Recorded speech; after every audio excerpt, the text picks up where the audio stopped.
Fala galera, tudo bom? Professora Heloísa falando e hoje a gente vai trabalhar um pouquinho sobre dispersões. Gente, acompanha lá pelo material na página 387.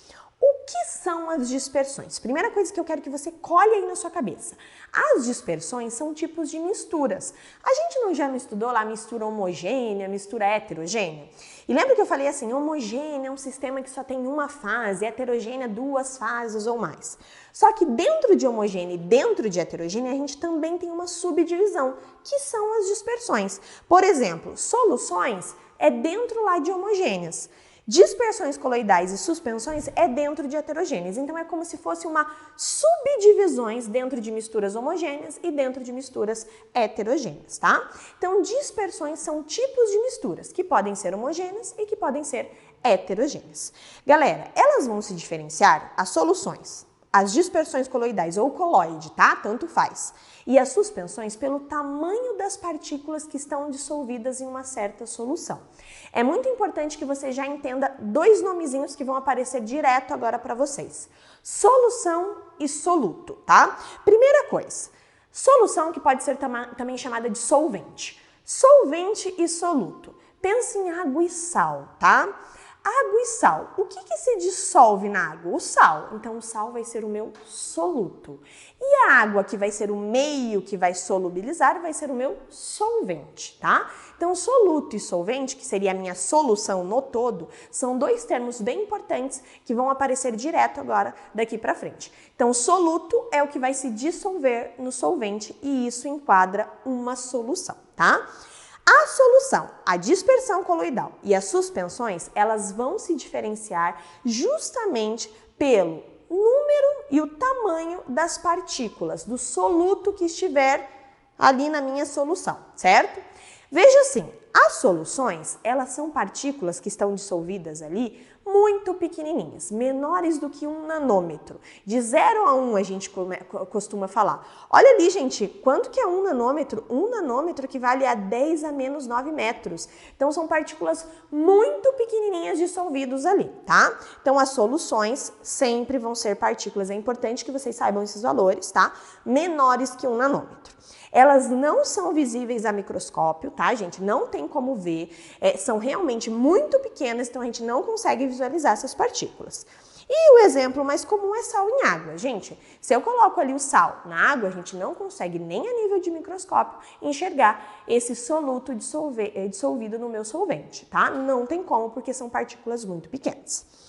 A coloide, que são as dispersões coloidais, vão de 1 a 1000 nanômetros, tá? Então, elas são um pouquinho maiores.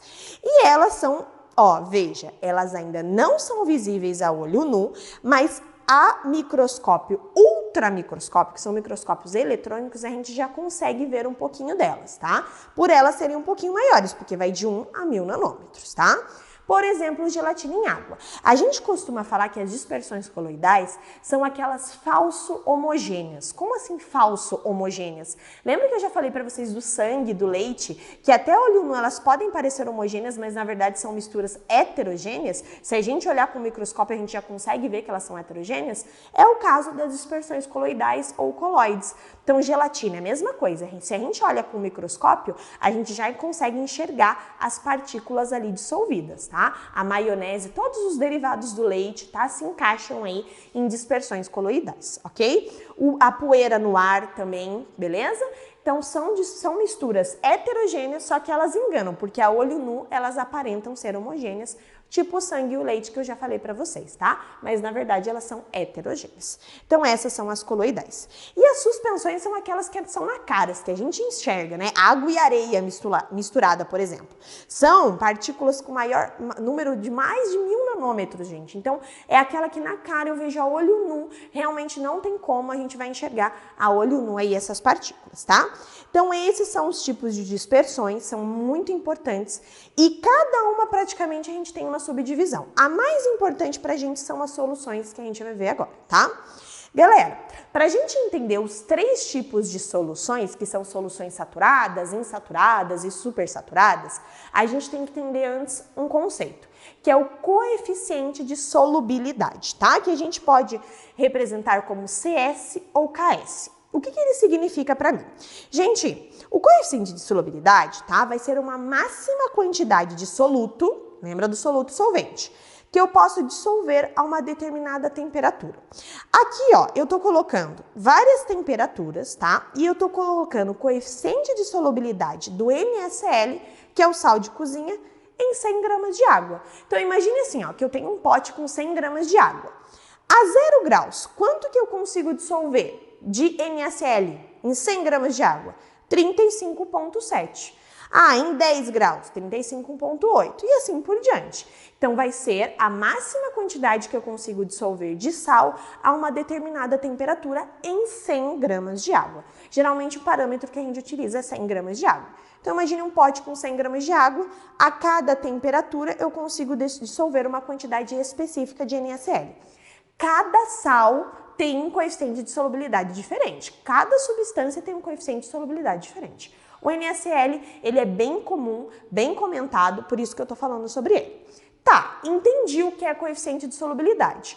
Como que eu vou definir, então, os tipos de soluções?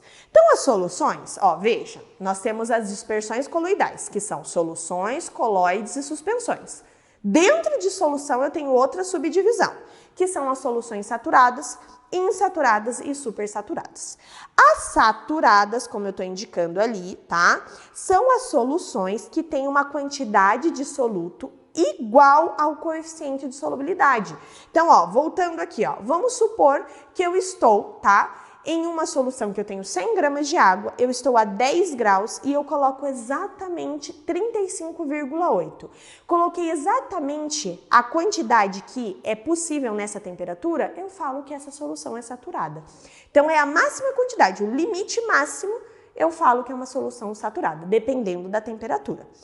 Quando eu falo que está abaixo do coeficiente de solubilidade, então vamos supor que eu tenho 100 gramas de água, eu estou a 10 graus e eu coloque 34 gramas de sal. Opa, eu coloquei menos do que é possível. Se eu coloco menor, menos do que o meu coeficiente de solubilidade, nós chamamos de solução insaturada. Então, saturada, a máxima quantidade. Menor do que aquela quantidade naquela temperatura, insaturada. E a supersaturada?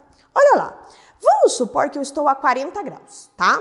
A 40 graus, eu consigo dissolver 36,6 gramas de sal. Daí vamos supor que eu caio com a temperatura, eu vou lá para 0 graus. A 0 graus eu não consigo dissolver essa quantidade, eu consigo dissolver só quanto? 35,7. Quando eu tenho esse fenômeno, que eu estava numa temperatura com uma determinada quantidade, 36,6, estava uma solução saturada, e eu caio com a temperatura e vou para uma temperatura que não é possível dissolver aquela quantidade, a gente vai falar que é uma solução supersaturada. A solução supersaturada ela é extremamente instável. Por quê? A gente caiu com a temperatura e naquela temperatura que a gente caiu, eu não estou conseguindo dissolver, por exemplo, 36,6, eu só consigo dissolver 35,7.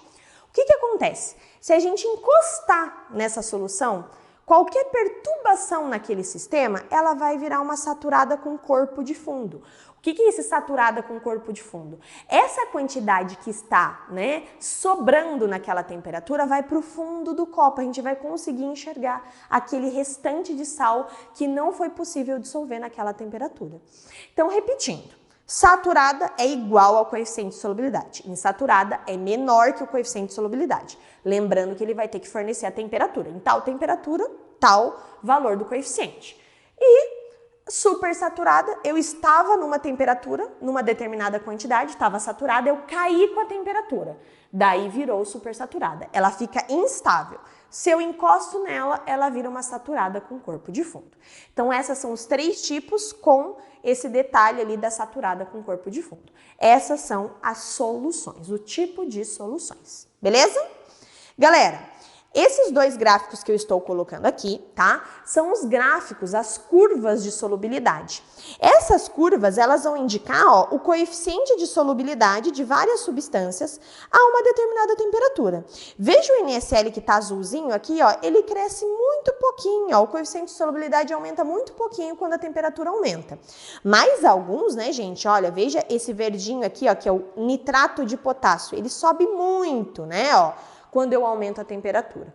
Então, veja, cada tipo de sal, né, ele vai determinada temperatura, ter um comportamento diferente. A maioria deles, o coeficiente de solubilidade aumenta, ou seja, eu consigo dissolver com mais facilidade quando a temperatura aumenta. Alguns não, né, gente? Outros ali, por exemplo, né, o sulfato de césio, ele diminui o coeficiente de solubilidade quando aumenta a temperatura. Ou seja, eu consigo dissolver menos dele, né? A dissolução fica mais difícil quando a temperatura aumenta. Mas veja que a maioria deles se comportam, né, tipo leite ou Nescau. Quando o leite está bem gelado, a gente consegue dissolver com bastante dificuldade o Nescau. Agora, quando o leite está quente, a gente consegue dissolver com mais facilidade. É o que a maioria dos sais acontece, ó. Agora, o sulfato de césio é um pouquinho diferente, tá?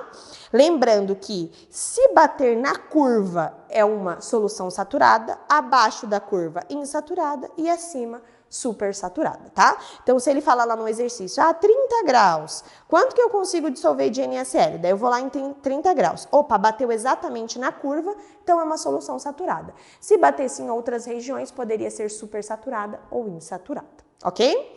Galera, essa tabelinha eu gostaria que vocês dessem uma olhadinha lá na apostila. Ela fala dos tipos de colóides, tá? Elas não são tão importantes para vestibular, mas dá uma lidinha, tá? São os vários tipos de colóides que podem aparecer aí em algumas questões, ok? Por último, efeito Tyndall. O efeito Tyndall ocorre só com colóide, anota aí no caderno. Efeito Tyndall ocorre só com dispersões coloidais ou colóides. Veja, gente, o que acontece nesse efeito, né? Que às vezes acontece na natureza, né? Quando o sol bate, a gente consegue ver alguns feixes de luz. Acontece só na colóide pelo tamanho das partículas lá das colóides, que vão de 1 a 1000 nanômetros, tá? O que acontece? Nesse efeito, gente, ele consegue, pelo tamanho das partículas, dispersar a luz, criar um feixe de luz ali que a gente consegue enxergar. Tá? Então, o efeito Tyndall ele só vai ocorrer com as dispersões coloidais, porque pelo tamanho das partículas, ela tem esse fenômeno de conseguir dispersar a luz. Então, somente pelo tamanho dessas partículas. Nas soluções a gente não consegue, porque são muito pequenininhas. E nas suspensões por muito grandes, né? São partículas muito grandes, daí não consegue dispersar a luz. O único que eu consigo ter esse fenômeno de refratar a luz é lá no efeito Tyndall, beleza? Dentro das dispersões coloidais, ok? Galera, exercícios lá na página 393, os praticando, tá? Todos, beleza? Dá uma treinadinha que esse assunto é bem importante. Um grande beijo e até a próxima!